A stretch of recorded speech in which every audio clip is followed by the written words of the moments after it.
Hola, la historia es completamente ficticia y ha sido creada únicamente con fines de entretenimiento. Cualquier semejanza con personas reales es pura coincidencia. Disfruten del vídeo.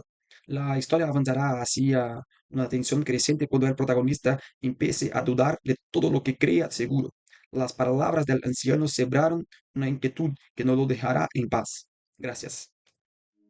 Mi esposa sufrió un accidente de auto y fue a parar al hospital. En la habitación de al lado había un señor anciano al que nadie venía a visitar. Yo le llevaba desayuno todos los días. Antes de recibir el alta, él apretó mi mano y susurró con una urgencia que me heló la sangre. «Huye de ella ahora». Me quedé parado en el pasillo del hospital sin poder mover los pies. El señor, don Aurelio, como me había dicho que se llamara 3 días antes, entre cucharadas de avena que yo le acercaba, me miraba con unos ojos claros que no tenían nada de confusos. Tenía 82 años y una lucidez que cortaba. No era un hombre que deliraba, era un hombre que sabía algo sobre el matrimonio que yo creía conocer de memoria. Intenté preguntarle, pero una enfermera entró en ese instante con los papeles del alta y don Aurelio soltó mi mano. Me guiñó el ojo una sola vez, apretó los labios y se recostó mirando el techo. Yo salí al pasillo con la cabeza dando vueltas. Valeria, mi esposa, me esperaba en la habitación contigua. 12 años de matrimonio, 12 años creyendo que conocía cada rincón de esa mujer. El accidente había ocurrido un martes por la noche. Valeria iba conduciendo sola, según dijo, de vuelta de la casa de su amiga Laura. El impacto fue lateral. Otro auto se pasó un semáforo en rojo y le chocó la puerta del conductor. Susto enorme, costilla fisurada, contusiones en el hombro izquierdo. Nada que pusiera su vida en riesgo, pero suficiente para que la mantuvieran en observación 4 días. Yo llegué al hospital esa misma noche con el corazón en la garganta. Tomé su mano entre las mías y me prometí a mí mismo que iba a estar ahí cada minuto que hiciera falta. Lo que no sabía era qué significaba realmente ese cada minuto. Don Aurelio llevaba en el hospital 6 días cuando yo llegué. Estaba en la habitación 107, justo al lado de la de Valeria, con una fractura de cadera que le impedía moverse con libertad. No tenía visitas, ni una. La primera mañana lo noté porque la puerta de su habitación estaba entreabierta y escuché que le pedía al auxiliar de enfermería si podía traerle aunque fuera un café. El tono no era de queja, era de alguien que ya no esperaba mucho. Entré. Le pregunté si quería compañía. Me dijo que sí con una sonrisa que tardó unos segundos en formarse, como si el músculo no estuviera acostumbrado. Desde esa mañana, antes de ir a ver a Valeria, pasaba por la habitación de don Aurelio. Le traía el desayuno de la cafetería del hospital: avena, un pan tostado, jugo de naranja los días que había. Hablábamos. Él me contaba de su vida, de los años que había trabajado como inspector de obras en el municipio, de su esposa muerta hacía 11 años, de su hijo que vivía en otra ciudad y que llamaba cuando se acordaba. Yo le contaba poco. Él preguntaba mucho menos de lo que escuchaba. El segundo día me preguntó cómo se llamaba mi esposa. Valeria, le dije. Asintió. No dijo nada más. El tercer día, mientras le acercaba el jugo, me preguntó cuánto tiempo llevaba casado. 12 años, respondí. 12 años este septiembre. Volvió a asentir. Esta vez sí habló. ¿Y es feliz usted en ese matrimonio? Me reí un poco, nervioso. Le dije que sí, claro que sí, que teníamos nuestros momentos como todo el mundo, pero que éramos un equipo sólido. Don Aurelio me miró de una manera que no supe descifrar en ese momento. Tomó el jugo, bebió despacio. El cuarto día fue el día del alta. Yo llegué temprano, como siempre, con el desayuno. Don Aurelio estaba sentado en el borde de la cama, ya vestido con ropa de calle,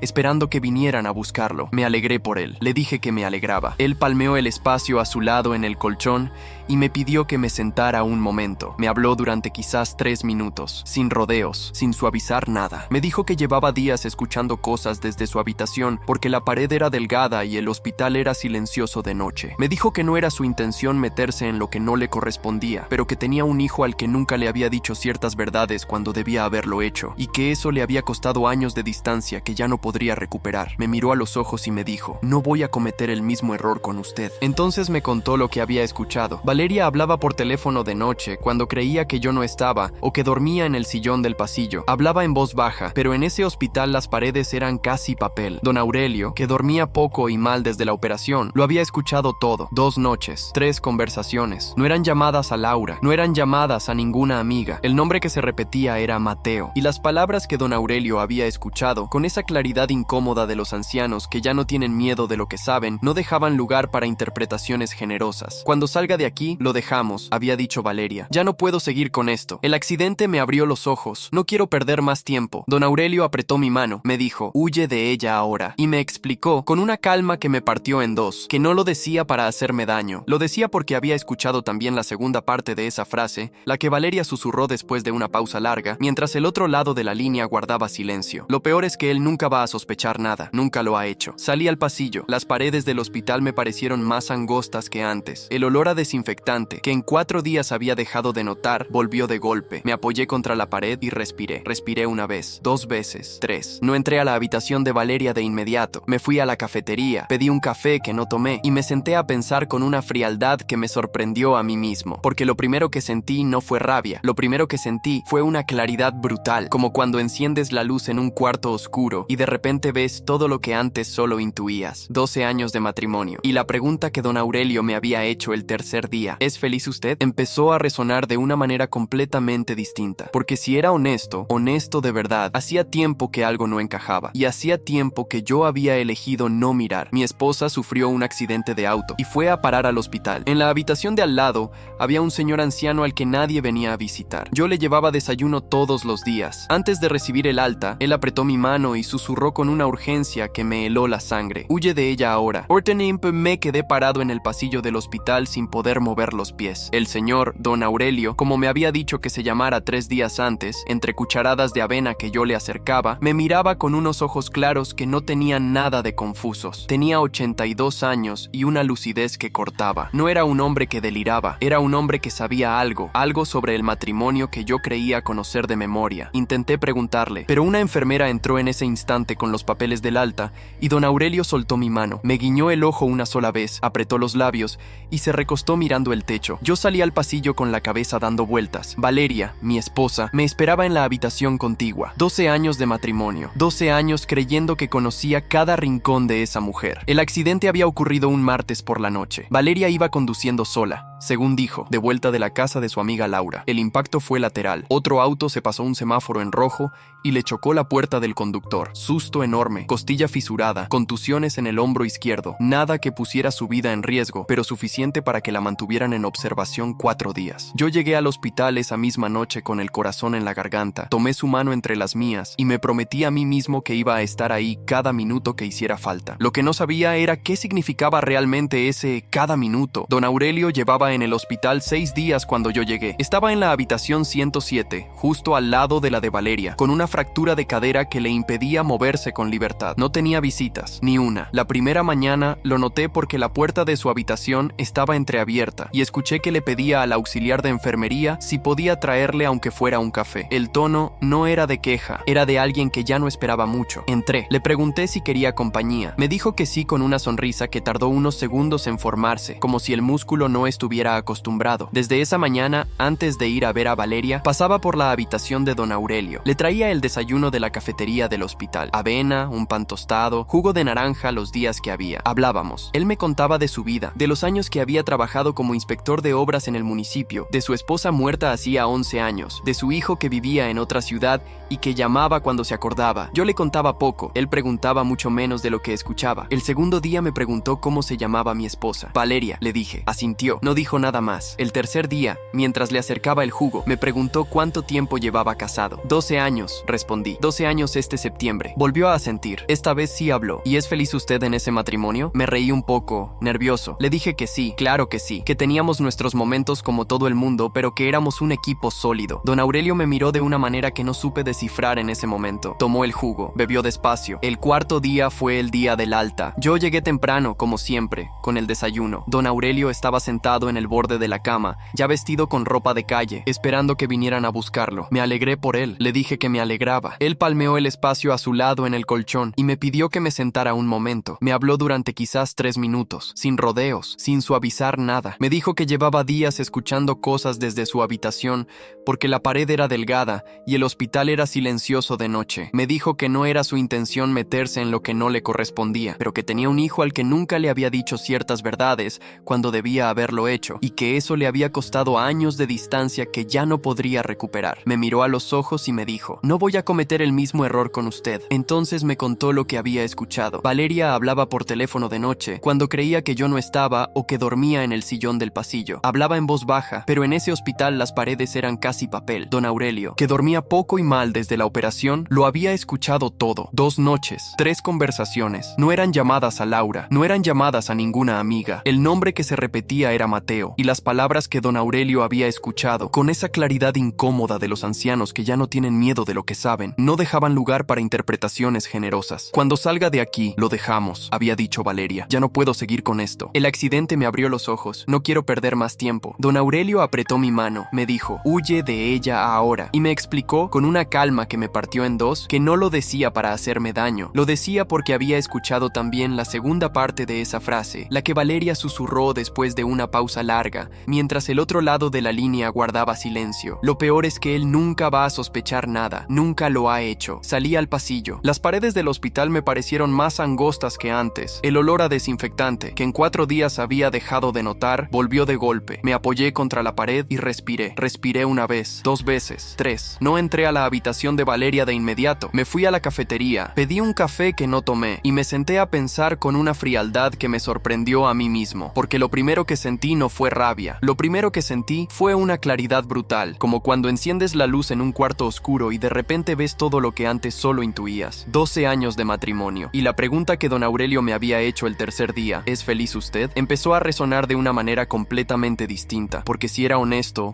de verdad, hacía tiempo que algo no encajaba, y hacía tiempo que yo había elegido no mirar. Esa tarde, cuando entré a la habitación de Valeria, ella estaba mirando su teléfono. Lo apagó en cuanto me vio entrar. Lo puso boca abajo sobre la mesita de noche, con un movimiento tan natural que si no hubiera sabido lo que sabía, no lo habría notado, pero ya lo sabía. Y ese movimiento que antes habría pasado por delante de mis ojos sin dejar huella, de pronto se clavó. ¿Cómo estás?, le pregunté. Mejor. El médico dice que mañana me dan el alta si todo sigue igual. Me senté en la silla junto a su cama. La miré. Ella me sonrió. Una sonrisa de esposa, cómoda, de hábito. Y yo la sostuve con la misma calma con que uno sostiene algo que ya sabe que va a romper, pero todavía no ha decidido cuándo. No le dije nada. Esa tarde no. Necesitaba pensar. Necesitaba entender cuánto sabía realmente y cuánto me faltaba por saber. Don Aurelio me había dado fragmentos, retazos de conversaciones nocturnas que él mismo me había advertido que podían estar incompletos. Me había dicho, yo le cuento lo que escuché, no lo que es. Usted tiene que averiguar el resto. Un hombre justo hasta el final. Esa noche, de vuelta en casa, no dormí. Me senté en la mesa de la cocina con una taza de té que tampoco tomé y empecé a repasar el último año con la mente ordenada, como si fuera otro el que vivía esa vida y yo tuviera que analizarla desde afuera. Valeria había empezado a salir más seguido con amigas desde el año anterior. Más cenas, más reuniones de las que yo no sabía mucho. Yo no había preguntado. Trabajaba muchas horas, llegaba cansado y en algún punto que no supe identificar, habíamos dejado de contarnos los detalles del día. Eso no era prueba de nada, me decía, pero sí era contexto. Pensé en Mateo. El nombre no me decía nada de inmediato. Entonces pensé más despacio. Mateo. Hacía unos 10 meses, Valeria había mencionado a un compañero del grupo de lectura al que asistía los jueves. Un tipo que recomendaba buenos libros, que tenía criterio, que hacía preguntas interesantes en las discusiones. No había dicho el nombre más de 2 veces, o sí, y yo no había prestado atención. A la mañana siguiente fui al trabajo como siempre. No dije nada a nadie. Llegué a la oficina, hice lo que tenía que hacer, y a la hora del almuerzo salí a caminar 10 cuadras sin rumbo fijo, solo para que el aire me despejara la cabeza. Cuando volví, había tomado una decisión. No iba a actuar desde la rabia, iba a actuar desde la certeza, y para eso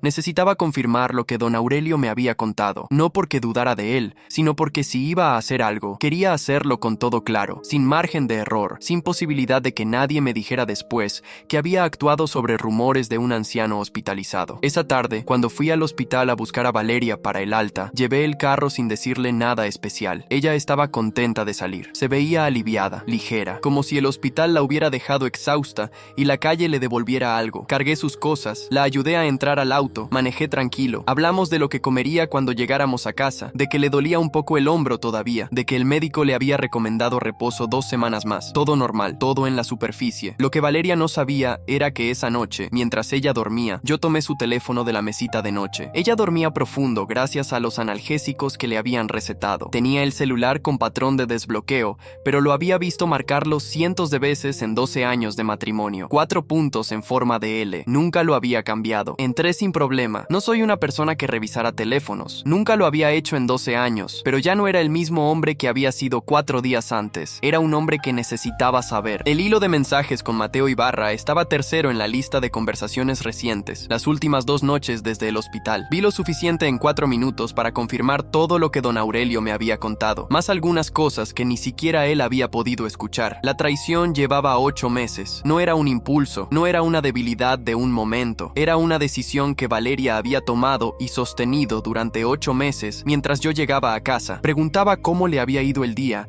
y dormía a su lado sin saber nada. Volví a poner el teléfono exactamente donde estaba. Me fui al baño, abrí la canilla del agua fría y me mojé la cara. Me miré en el espejo largo rato. No lloré. Sentí algo que todavía no sé bien cómo llamar. Una mezcla de dolor y de resolución, como cuando un hueso se rompe y duele, pero el cuerpo ya está activando lo que necesita para sanar. Me fui a la sala, me senté y empecé a planear. No llamé a nadie esa noche. No a mi hermano Claudio, que habría reaccionado con furia y con consejos que no necesitaba. No a mis amigos. Solo me quedé en el silencio de la sala, con la tele apagada y la casa dormida, pensando con una claridad que me asombró a mí mismo. Lo primero era entender qué quería yo, no qué debía hacer, no qué se esperaba de mí, qué quería yo. Y la respuesta fue sencilla y contundente, como suelen ser las cosas cuando uno deja de mentírselas. No quería seguir en ese matrimonio, no por orgullo, no por venganza todavía, porque si Valeria había construido durante 8 meses una vida paralela, ese matrimonio ya no existía. Yo había estado viviendo en una casa que tenía la estructura en pie, pero los cimientos podridos, y eso no se repara. Eso se demuele con cuidado para no salir aplastado. Pero había algo más, algo que me quemaba de adentro con una intensidad que no era solo mía. Mateo Ibarra no era un desconocido en el barrio, era el marido de Gabriela, una mujer a quien yo conocía de vista, que vivía a 6 cuadras, que alguna vez había intercambiado saludos con Valeria en la panadería de la esquina. Gabriela no sabía nada, eso era lo que me quemaba, esa injusticia paralela, esa mujer viviendo en la misma mentira que yo, pero todavía sin la información que yo ya tenía. A la semana de que Valeria llegó a casa del hospital, ella todavía estaba en reposo, todavía yo le llevaba el almuerzo a la cama, todavía actuaba su rol de esposa recuperada, y yo actuaba el mío, sin decir nada, sin mostrar nada, esperando. Una tarde, mientras ella dormía la siesta, salí a caminar. Caminé las 6 cuadras, toqué el timbre de la casa de Gabriela. Ella abrió la puerta con cara de no reconocerme del todo. Le dije quién era, le dije que vivía cerca, le dije que necesitaba hablar con ella sobre algo importante, algo que le concernía directamente. Me miró un momento, debe haber visto algo en mi cara, alguna seriedad que no admitía excusas. Me hizo pasar. Nos sentamos en su cocina. Le hablé sin rodeos, sin dramatismo, con los mismos hechos que yo tenía. El nombre de su marido, las fechas que yo había podido confirmar, lo que don Aurelio había escuchado en el hospital, lo que yo había visto en el teléfono de Valeria. Gabriela no lloró de inmediato. Me miró durante un rato largo con los ojos muy quietos, y supe que no era la primera vez que algo en ella lo intuía. Luego sí se le quebró la voz, pero solo por un momento. Tomó aire. Me preguntó si tenía pruebas concretas. Le dije que tenía capturas de pantalla que había tomado esa noche. Las tenía guardadas en mi propio teléfono. Se las mostré. Lo que pasó después en esa cocina fue una conversación larga, calmada en la forma, pero absolutamente demoledora en el fondo. Dos personas que habían sido traicionadas de la misma manera por las mismas personas durante el mismo tiempo. Cuando me levanté para irme, Gabriela me agradeció, no con efusión, sino con esa gratitud seria de quien acaba de recibir algo que duele y que al mismo tiempo era necesario. ¿Qué vas a hacer tú?, me preguntó desde la puerta. Lo que tenga que hacer, le respondí. Ella asintió. Yo también. Caminé de regreso a casa. Eran casi las 6 de la tarde. El sol todavía calentaba un poco. Entré, saludé a Valeria, que se había despertado de la siesta, y me preguntó dónde había estado. Le dije que había salido a caminar un rato. Ella dijo que bien, que le había hecho bien al hombro ese descanso, que estaba pensando pedir delivery para cenar. Lo que quieras, le dije, y me fui al cuarto a lavarme las manos. Lo que ninguno de los dos sabía todavía, ni Valeria ni Mateo Ibarra, era que el juego había cambiado de tablero, y que el que movía las fichas ahora era yo. 3 días después de mi visita a Gabriela, recibí un mensaje de ella, corto, directo. Hablé con mi hermana, que es escribana. Mañana empezamos los trámites. Gracias por haberme dicho la verdad. Lo leí 2 veces. Guardé el teléfono. Sentí algo parecido al respeto. Esa noche, Valeria me preguntó por qué estaba tan callado. Le dije que estaba cansado. Ella me creyó. Seguía creyéndome predecible, transparente, fácil de leer. Seguía siendo, en su cabeza, el hombre que nunca iba a sospechar nada. Eso era exactamente lo que yo necesitaba que pensara un poco más de tiempo. 2 semanas después del alta de Valeria, yo ya había hecho 3 cosas que ella desconocía por completo. La primera, había abierto una cuenta bancaria personal en otro banco, diferente al que compartíamos, y había separado en silencio mi parte del sueldo de los últimos 2 meses, que todavía no habían ido a la cuenta conjunta porque los plazos de transferencia que yo mismo manejaba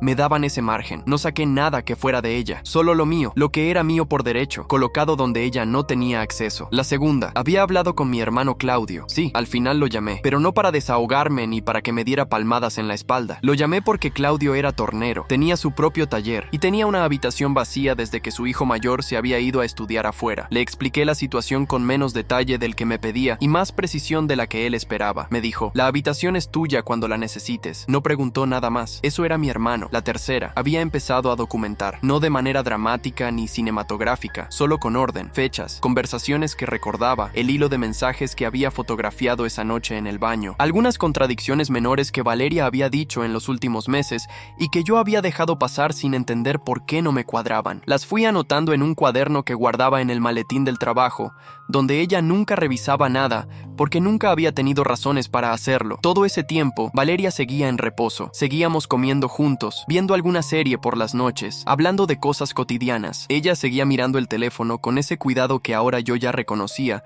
pero fingía no ver. Yo seguía siendo el marido predecible, el que llegaba a las 7, el que preguntaba cómo le había ido, el que nunca sospechaba nada. Pero hubo una noche, la tercera semana después del hospital, que la situación estuvo a punto de cambiar antes de que yo estuviera listo. Valeria entró al cuarto a las 11 de la noche, cuando yo ya estaba leyendo en la cama. Se sentó en el borde del colchón. Tenía una expresión rara, algo que no supe leer del todo. Me miró y dijo: Rodrigo, hay algo que necesito decirte. El corazón me pegó un golpe seco. Me mantuve quieto. Dejé el libro sobre la mesita con calma que no sentía. Dime. Ella abrió la boca, la cerró, volvió a abrirla. Creo que estamos distantes hace tiempo. Los dos. ¿No lo sientes? Respiré, despacio. Eso no era la confesión. Eso era el preámbulo que ella usaría después para justificar lo que venía. Lo reconocí porque ya lo había leído en los mensajes. Tengo que encontrar el momento de hablar con él, de prepararlo un poco. Le dije que sí, que tenía razón, que los dos nos habíamos descuidado, que quizás el accidente nos había recordado que había cosas que conversar. Ella asintió con alivio, me dio un beso en la mejilla, se acostó y yo me quedé con los ojos abiertos en el techo, contando los días que me faltaban. Porque lo que Valeria estaba haciendo no era abrir una conversación honesta, estaba construyendo el escenario que necesitaba para el momento en que me dijera que se iba. Estaba preparando el terreno para que yo pareciera el marido que no supo ver lo que pasaba, el que había descuidado el matrimonio, el responsable compartido de un fracaso que en realidad era una traición calculada. Eso no iba a ocurrir así. Lo que Valeria todavía no sabía era que el guión ya no era el suyo. El día que Gabriela confrontó a Mateo Ibarra en su propia casa fue un miércoles. Yo no estuve ahí, pero me lo contó después por mensaje. Le había presentado todo lo que tenía, incluyendo lo que yo le había mostrado. Mateo había negado durante unos minutos, luego había confirmado, luego había intentado minimizar. Gabriela lo había escuchado sin gritar, sin llorar, con esa frialdad de quien ya procesó el dolor en privado y ahora solo está ejecutando lo que decidió. Lo que Mateo no sabía era que esa misma tarde Gabriela ya había hablado con la madre de él, con la hermana de él y con dos amigos en común que el matrimonio tenía. No para armar escándalo, para que nadie pudiera decir después que no lo sabía. Y lo que Valeria no sabía todavía era que Mateo Ibarra, esa noche, le había enviado un mensaje que ella leyó con el ceño fruncido mientras creía que yo dormía. Gabriela lo sabe todo, no sé cómo. Alguien le dijo: esto se acabó, no puedo seguir. Vi su cara desde la rendija entreabierta de la puerta. La vi leer ese mensaje, la vi quedarse inmóvil, la vi escribir algo, borrarlo, escribirlo de nuevo, borrarlo otra vez, y la vi, por primera vez en todo ese tiempo, asustarse de verdad. Volví a la cama antes de que ella se levantara. Cerré los ojos, escuché sus pasos en el pasillo,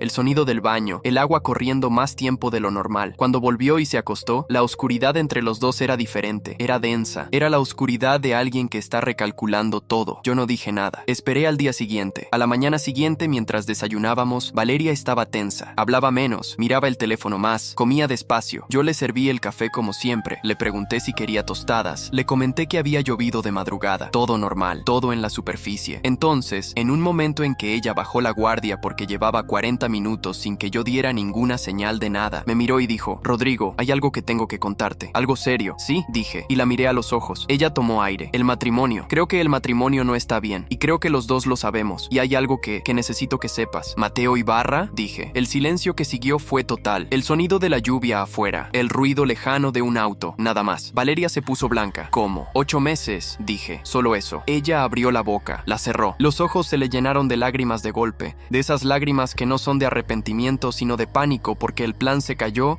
y el control se fue. Rodrigo, yo puedo explicar. No, dije. Me levanté, llevé mi taza al fregadero, la enjuagué, la dejé en el escurridor, me volteé. No hay nada que explicar. Ya sé todo lo que necesito saber. ¿Cuándo? ¿Cómo lo supiste? No le respondí eso. No merecía esa respuesta. En cambio, le dije lo único que importaba. Esta semana me voy. La casa queda a tu nombre. Los muebles son tuyos. No quiero nada que sea de los dos, solo lo mío. Hablaremos a través de lo que haya que hablar a través. Pero esta conversación ya terminó. Ella lloró, habló, dijo mi nombre varias veces, intentó acercarse. Yo levanté una mano, no con agresividad, sino con una firmeza que la detuvo en seco. Ya tomé mis decisiones. Tú tomaste las tuyas hace 8 meses. meses. Salí de la cocina, fui al cuarto, abrí el armario y empecé a sacar lo que era mío. Valeria entró 2 veces. La primera llorando, diciéndome que esperara, que podíamos hablar, que había cometido un error enorme pero que ella me quería. La segunda, más calmada, diciéndome que si yo quería hablar, ella estaba lista. Ninguna de las 2 veces respondí. La tercera vez que entró al cuarto, me encontró con la maleta ya cerrada sobre la cama y el maletín del trabajo al lado. Me miró. Dijo con la voz rota: ¿y si te digo que lo termino con él? ¿Y si te digo que quiero trabajar esto? La miré, sin rabia, sin desprecio, con esa distancia que se forma cuando alguien destruye algo de manera sostenida y deliberada y después pregunta si se puede reparar. Valeria, dije, esto no es algo que pasó. Esto es algo que hiciste durante 8 meses, todos los días, con decisión. Eso no se trabaja. Agarré la maleta, agarré el maletín, salí, manejé los 12 minutos hasta la casa de Claudio. Subí la maleta a la habitación del fondo. Me senté en el borde de la cama, miré el techo y sentí por primera vez en semanas que podía respirar de verdad. Claudio golpeó la puerta a los 20 minutos. Entró con 2 cervezas. Me pasó una. Se sentó en la silla del rincón. ¿Estás bien?, preguntó. Voy a estarlo, dije. Tomamos la cerveza en silencio. Eso era lo que yo necesitaba. No palabras, solo la presencia de alguien que estaba ahí de verdad. Los días siguientes fueron duros, pero con esa dureza limpia de lo que ya está hecho y no hay vuelta atrás. Valeria me escribió varias veces. Los primeros días eran mensajes largos, con argumentos, con culpas compartidas, con la narrativa que ella necesitaba construir para no ser solo la villana de la historia. Después los mensajes se acortaron, después pararon. Supe por personas en común que Mateo Ibarra y ella habían intentado verse una vez más después de que Gabriela confrontara a Mateo, que esa reunión había durado menos de 1 hora, que Mateo le había dicho que no podía seguir,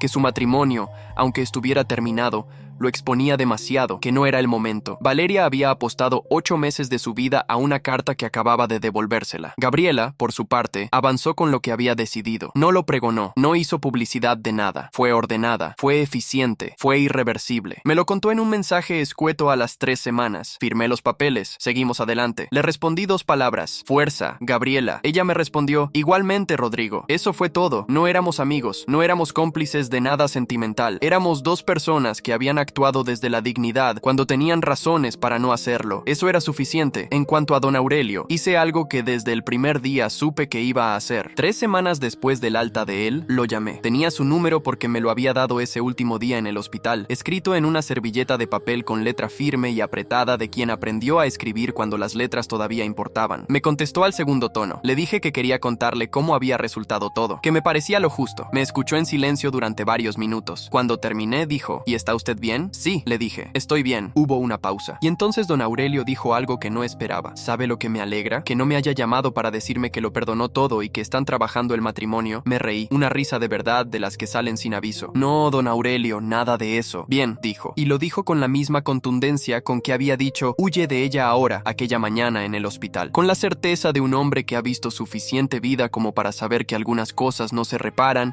y que pretender lo contrario no es generosidad, es cobardía disfrazada de virtud. Quedamos en tomar un café algún día. No sé si va a ocurrir, pero la promesa estaba hecha y era honesta. Los meses que siguieron no fueron sencillos, pero sí fueron míos. Conseguí un apartamento pequeño a 20 minutos de la casa de Claudio, en un barrio tranquilo con una panadería en la esquina que abría temprano. Organicé mis cosas con calma. Retomé contacto con personas que había descuidado durante años de matrimonio. Un amigo de la universidad con quien me había distanciado sin razón clara. Mi primo Hernán, que vivía en otra ciudad y con quien me reencontré en un viaje corto que hice 3 meses después de la separación, el primero que hacía solo en más de una década. Valeria terminó de procesar lo que había pasado de maneras que llegaron a mí de forma indirecta. Supe que había intentado hablar con Mateo una vez más, a los 2 meses, y que él ya estaba en otra situación. Supe que algunos amigos en común se habían ido alejando de ella de manera natural, no porque alguien les dijera nada, sino porque la gente que te conoce bien detecta cuando una persona actuó desde la mentira sostenida, y eso cambia algo en la manera en que te miran. Supe también, por alguien que la veía ocasionalmente,